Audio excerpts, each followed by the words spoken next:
नमस्कार दोस्तों, आप सभी का निवेदन है क्वेश्चन मीनासों में कोलाइडा चैनल पर। तो आप सभी से निवेदन है कि चैनल को लाइक और सब्सक्राइब कर दो दोस्तों। और आज हम पढ़ने जा रहे हैं 3x3 कोटि की आयु का व्युत्क्रम ज्ञात करना।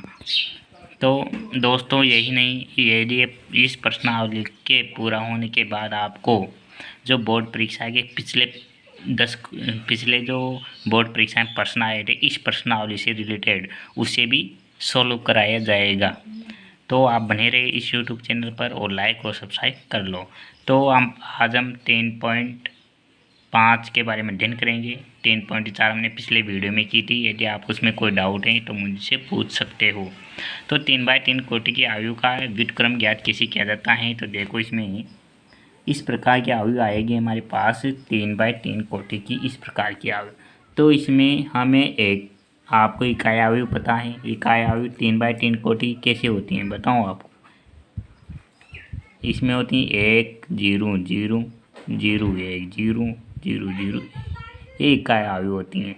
अर्थात ये यहाँ पे दी हुई इकाई आयु ये रही। तो ये हमें लानी है, जो आयु दी है उसको इस प्रकार बनाना है और जो पीछे की आयु हैं उस पर इसका मान रखते जाना है। तो हमें जो आयु प्राप्त होगी वह ये व्युत्क्रमणीय आयु ही प्राप्त होगी। तो हमने देखो पहले इस दोनों को लेना है, 821 831। इस जगह को 0 बनाना है। माना ये देखो ये यहाँ पे 0 है तो इसलिए यहाँ पर भी हमें 0 बनाना है। इस प्रकार ये आयु आएगी। माना ये आयु है तो इस 2 और 3 की जगह 0 कैसे बनाएंगे। तो R2 है, ये तो पंक्ति R2 है, ये R3 है, R1 है। तो R2 बराबर R2 माइनस R1। जब मैं 2 में से 1 घटाऊँगा R2 को R1 में से घटाऊँगा तो 0 प्राप्त हो जाएगा। और 3 को इसमें 2 का गुणा इसमें कर दूँ और 3 का गुणा इसमें कर दूँ तो मुझे 0 प्राप्त हो जाएगा। तो इसी प्रकार यहाँ पर भी 0 हमें बनाना है। फिर यहाँ पर 0 होने के बाद हमें 0 832 पर बनाना है। फिर यहाँ बनने के बाद 833 के बनाना है। 833 के 0 नहीं बनाना है, वहाँ पर 1 प्राप्त करना है, कैसे भी 1 प्राप्त करना है। उसके बाद A13 A23 पर हमें 0 बनाना है।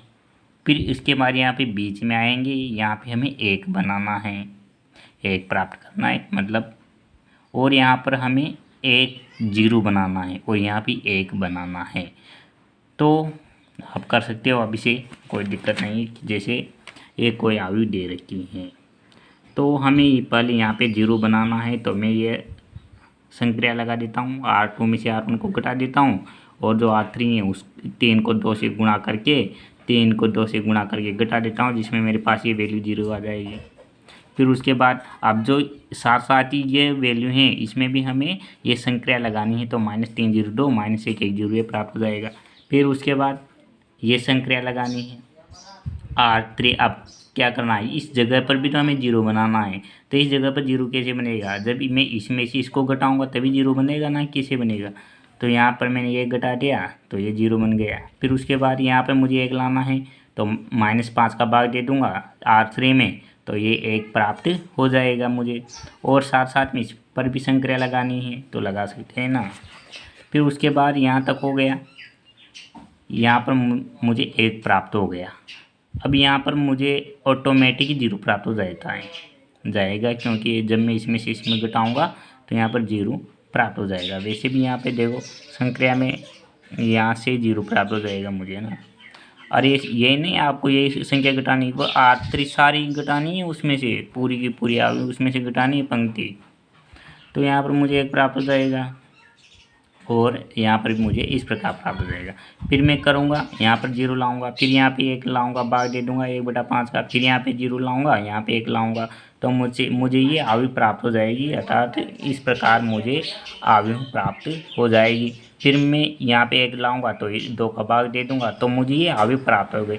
और इसके बराबर में जो आयु प्राप्त हुई ये A इनवर्स या A व्युत्क्रमणीय आयु कहलाती है। तो ये हो गया आपकी 3x3 कोटि की आयु क्लियर। तो अब आप 3x3 की कोटि को करने के लिए तैयार हो। और फिर हम अब अगले वीडियो में गणितीय आगमन का सिद्धांत करेंगे, क्योंकि जो विविध प्रश्नमालाएँ उसको भी हम सॉल्व करेंगे। तो और हाँ दोस्तों, फिर आपको ये बात और बता देता हूँ कि जो इस प्रश्नावली से रिलेटेड जो प्रश्न बोर्ड परीक्षा में आए हुए हैं उससे भी सोल्व कराया जाएगा। तो बने रहे इस यूट्यूब चैनल के साथ। आप सभी का धन्यवाद। यूट्यूब को लाइक, सब्सक्राइब और शेयर ज़रूर कर ले।